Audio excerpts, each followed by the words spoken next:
Okay so hi guys, welcome back to pre blogs. तो आज मैं आप लोग को अपना स्ट्रेटजी बताऊंगी नेक्स्ट 30 डेज़ के लिए IBPS PO के लिए। एंड जैसे कि आप लोग को पता है कि जो प्रीलिम्स है वो 17, 23 एंड 24 को होने वाला है, जिसमें लगभग अभी 30 to 35 डेज़ लेफ्ट हैं। एंड मेंस जो होगा वो 12 अक्टूबर को होगा, जिसमें 2.5 से 3 मंथ्स तक मान लो इतने लेफ्ट हैं।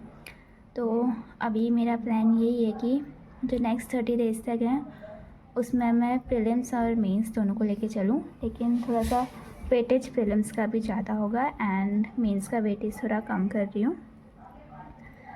एंड जो करंट अफेयर्स हैं और एडिटोरियल हैं वो तो डेली चलेंगे, उसमें किसी तरह का ब्रेक नहीं लगाऊंगी। करंट अफेयर्स मैं तो आजकल डेली कर रही हूँ, आप लोग डेली, वीकली या मंथली जैसा आपको ठीक लगे वैसा कर सकते हो। एंड एडिटोरियल मैं या तो फिर PDF से करूँगी या तो फिर वीडियो से करूँगी, जो निमिषा मैम कराती हैं। तो फॉर प्रीलिम्स मैंने सोचा है कि नेक्स्ट 30 डेज़ के लिए मैं सबसे पहले एनालाइज़ करूँगी PYQs एंड मॉक टेस्ट। जैसे मॉक टेस्ट का मैं ऐसे एनालिसिस करूँगी जैसे कि अभी मैंने टेक्स्ट बुक में रिसेंट मॉक दे रखा था, IBPS PO prelims full test 10th वाला जो मॉक था वाला मैंने रिसेंटली दे रखा है। एंड उसमें मेरे जो स्कोर थे वो थे 54.59 एंड मैंने 70 क्वेश्चन अटैम्प्ट किए थे। मेरी रैंक 89 आई थी 1715 में से। एंड जो एक्यूरेसी थी वो 81.43% थी, परसेंटाइल 94.87% थी। एंड इसमें जैसे कि आप लोग को पता है अभी जो पैटर्न है वो थोड़ा सा चेंज हो चुका है। पहले रीजनिंग में 35 क्वेश्चन आते थे 35 मार्क्स के, लेकिन अब रीजनिंग में 35 क्वेश्चन आएंगे 40 मार्क्स के। एंड क्वांट्स में पहले 35 क्वेश्चन 35 मार्क्स के आते थे, लेकिन अब 35 क्वेश्चन आएंगे 30 मार्क्स के। एंड इंग्लिश में तो सेम वही है, 30 क्वेश्चन 30 मार्क्स के। तो ये जो मेरा रिसेंट मॉक था उसमें मेरे रीजनिंग में 23.41 स्कोर आया था 40 में से। इसमें रीजनिंग में क्या क्या आया था I will tell you. Like इसमें पजल और सिटिंग अरेंजमेंट आई थी 25 मार्क्स की, इनइक्वालिटी के 3 क्वेश्चंस थे, सिलोगिज्म के 3 क्वेश्चंस, डायरेक्शन एंड डिस्टेंस के 3 क्वेश्चंस, एंड जो पेयर फॉर्मेशन था वो 1 मार्क्स का था। तो टोटल 35 क्वेश्चंस थे 35 मार्क्स के, 40 मार्क्स के। एंड इसमें से मैंने जो किए थे वो मैंने 15 क्वेश्चंस किए थे पजल एंड सिटिंग अरेंजमेंट के, जो कि मेरे 15 के 15 सही थे।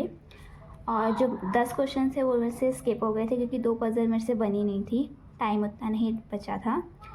एंड इनइक्वालिटी के मैंने 3 क्वेश्चंस किए थे जिसमें से 2 सही थे एंड 1 गलत हो गया था। एंड जो सिलोगिज्म था, सिलोगिज्म का मैंने 1 क्वेश्चन किया था जो कि गलत हुआ एंड 2 क्वेश्चन मैंने स्किप कर दिए थे। एंड डायरेक्शन डिस्टेंस के 3 क्वेश्चन किए थे, तीनों के 3 सही थे। एंड पेयर फॉर्मेशन का 1 जो आया था वो किया था, वो सही था। तो टोटल मेरे 21 करेक्ट थे, 2 गलत थे। एंड जो 12 क्वेश्चन थे वो मैंने स्किप किए थे, ये ड्यू टू टाइम मैनेजमेंट। मेरे से स्पीड थोड़ी सी कम हो गई है क्योंकि मैं अभी मेंस की तैयारी में ज़्यादा थी। तो अब मैंने इस स्पीड को बूस्ट करना है, तो उसके लिए मुझे पजल्स, तो फिर मैंने जो मेरे वीक पॉइंट्स थे उसमें मैंने हाईलाइट कर दिया है। जैसे कि इसमें मेरे पजल्स एंड सिटिंग अरेंजमेंट से मेरे 10 क्वेश्चन लेफ्ट हो गए थे, 10 क्वेश्चन स्किप हो गए थे। तो 10 क्वेश्चन बहुत बड़ी बात हुई। अगर मेरी स्पीड अच्छी होती, मैं 10 के 10 करती तो 10 मार्क्स और ऐड ऑन हो जाते। तो अभी मुझे जितना हो सकता है उतने पजल और सिटिंग अरेंजमेंट के क्वेश्चंस लगाऊंगी। 15 to 20 तो max, minimum to minimum, max आप जितने कर सकते हो। एंड सिलोगिज्म भी, सिलोगिज्म मेरा हमेशा से ही वीक पॉइंट रहा है रीजनिंग में, तो मैं ट्राई करूँगी इसको बेटर करने की। इसके जितने भी हो सकते हैं मैं उतने क्वेश्चंस ट्राई करूँगी इस नेक्स्ट 30 डेज़ में। तो अभी मेरा इसमें से मेरा जो वीक पॉइंट है तो मुझे तो यही लगा, इसमें मुझे थोड़ी सी स्पीड बढ़ाने की ज़रूरत है। एंड इसका जो है इसका मुझे थोड़ा सा बेसिक दोबारा से स्ट्रॉन्ग करना पड़ेगा। तो रीजनिंग का तो ये है। And now talking about quants, इसमें मेरे 12.43 मार्क्स आए थे 30 में से, जिसमें जो क्वेश्चंस थे वो 35 क्वेश्चंस थे 30 मार्क्स के। एंड इसमें अरिथमेटिक थी 7 मार्क्स की, केसलेट 5 मार्क्स की, लाइन चार्ट जो था 5 मार्क्स का था, QN एंड Q2 के क्वेश्चंस थे 3 मार्क्स के, सिंप्लीफिकेशन थी 5 मार्क्स की, पाई चार्ट थे 5 मार्क्स के, एंड नंबर सीरीज थी 5 मार्क्स की। Total 35 questions. एंड इसमें से मैंने 5 क्वेश्चंस किए थे अरिथमेटिक के, जिसमें से 4 सही हुए एंड 1 गलत हुआ। जितनी मुझे अरिथमेटिक नहीं आती है उस हिसाब से तो मैंने अच्छे अटैम्प्ट किए इसमें। एंड जो केस रेट थी वो थोड़ी सी कंफ्यूजिंग थी, तो मैंने उसको नहीं, देखते ही वो मुझे सर चक्कर खा गए थे, तो मैंने उसको अटैम्प्ट नहीं किया था, तो मैंने स्किप किया। लाइन चार्ट मैंने किया था ट्राई, पर उनसे बना नहीं, एंड तो फिर वो भी स्किप किया। एंड ये जो Q&A Q2 के क्वेश्चन थे मैंने 3 के 3 किए थे, वो जो कि तीनों सही थे। एंड सिम्प्लीफिकेशन जो थी 3 सही थी, 1 गलत हो गई और 1 मैंने स्किप कर दी थी। एंड जो पाई चार्ट था, मेरा पाई चार्ट वैसे कभी गलत होता नहीं है, पर पता नहीं मैंने ये बनाया था पर मेरे से क्वेश्चन सॉल्व नहीं हुए, तो मेरा पाई चार्ट गलत हो रखा था, तो मैंने इसको स्किप कर दिया। तो 15 मेरे एक सही थे, 2 इनकरेक्ट थे एंड 16 क्वेश्चंस मैंने स्किप किए थे। तो फिर क्वांट्स में तो मुझे थोड़ा सा मेहनत करनी है, क्योंकि ये हमेशा से मेरा वीक पॉइंट रहा है क्वांट्स। एंड इसमें मैंने arithmetic, caselet, line chart and pie chart के जितने हो सकते हैं मैं उतने क्वेश्चन से अटैम्प्ट करूँगी, मतलब प्रैक्टिस करूँगी, चाहे वो टॉपिक टेस्ट से हो या PDF से हो। एंड आई ट्राई कि मैं इसको इम्प्रूव करूँ कैसे ना कैसे। एंड जैसे मैं ये एनालाइज़ कर रही हूँ जैसे मॉक टेस्ट को, वैसे ही मैं PYQ एनालाइज़ करके वाले क्वेश्चंस प्रैक्टिस करूँगी। एंड जो क्वेश्चन गलत या स्किप हो रखे वाले तो करूँगी, उससे रिलेटेड जो और भी क्वेश्चंस होते हैं वो भी प्रैक्टिस करूँगी। Now let's talk about English. English में 30 क्वेश्चंस आते हैं 30 मार्क्स के, जिसमें मेरे 18.75 स्कोर रहा। इसमें एरर डिटेक्शन के 4 क्वेश्चंस थे, वर्ड यूसेज के 3, क्लोज टेस्ट के 6, RC के 7, स्पेलिंग एरर के 5 एंड पैरासिम्बल के 5 क्वेश्चंस थे। एरर डिटेक्शन के मैंने 4 क्वेश्चंस किए थे, जिसमें से 3 सही हुए एंड 1 गलत हो गया था। वर्ड यूसेज के भी 3 क्वेश्चंस किए थे, तीनों के 3, लेकिन 2 सही थे, 1 गलत हो गया। क्लोज टेस्ट में 6 क्वेश्चंस थे, जिसमें से मैंने 6 किए थे, लेकिन 4 सही थे, 2 गलत हो गए। एंड क्लोज टेस्ट में 5 सही थे, 2 गलत हो गए। एंड स्पेलिंग एरर के 2 सही थे एंड 3 गलत हो गए। ऐसा कभी होता नहीं है, ये पहली बार है कि मेरे स्पेलिंग एरर के क्वेश्चंस गलत हुए हैं, एंड ये मेरी ही गलती की वजह से हुए हैं, क्योंकि मैंने अच्छे से पढ़ा नहीं। एंड जो पैराजम्बल थे वो मेरे 5 के 5 सही थे। एंड ये भी कभी नहीं होता कि मेरे 5 के 5 वो पैराजम्बल सही हो जाए, ये भी पहली बार ही है। तो फिर इसमें मैंने कोई भी क्वेश्चन स्किप नहीं किया।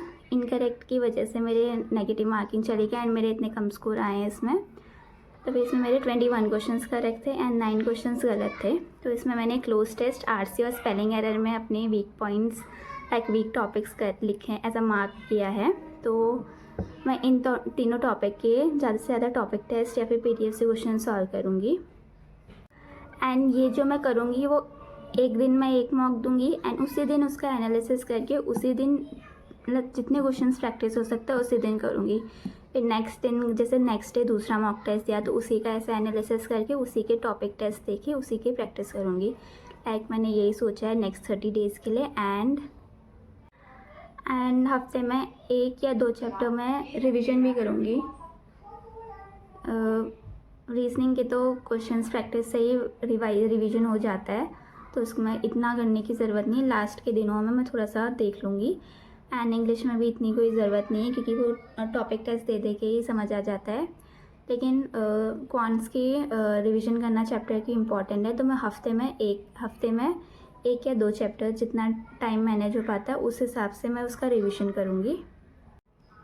नाउ टॉकिंग अबाउट मेंस में मैंने पहले सोचा था इंग्लिश का जो मेंस के लेक्चर्स होते हैं या प्रैक्टिस होती है वो मैं डेली लेके चलूँगी, क्योंकि रीजनिंग और क्वांट्स के मेंस में तो ऐसा होता है हमारे पास टेक्निक्स होती है, हमारे पास मेथड्स होते हैं, तो हमको पता चलता है कि हाँ हमने ये वाला क्वेश्चन सही किया है या हमको ये आता है या हमसे ये गलत हो गया है। हम लोग श्योर रहते हैं कि गलत है या सही है, लेकिन इंग्लिश में ऐसा नहीं होता। इंग्लिश में हमें लगता है कि हमने सही किया है लेकिन ऐसा नहीं होता है, वो क्वेश्चन कभी कभी गलत हो जाता है, हमको पता भी नहीं होता हम गलत करके आए, हम खुश रहते हैं कि हाँ हमने तो सही किया है। तो मैं ये सोच रही थी, लेकिन अभी मेरे कॉलेज के एग्ज़ाम्स भी होने वाले हैं जो कि नेक्स्ट मंथ है।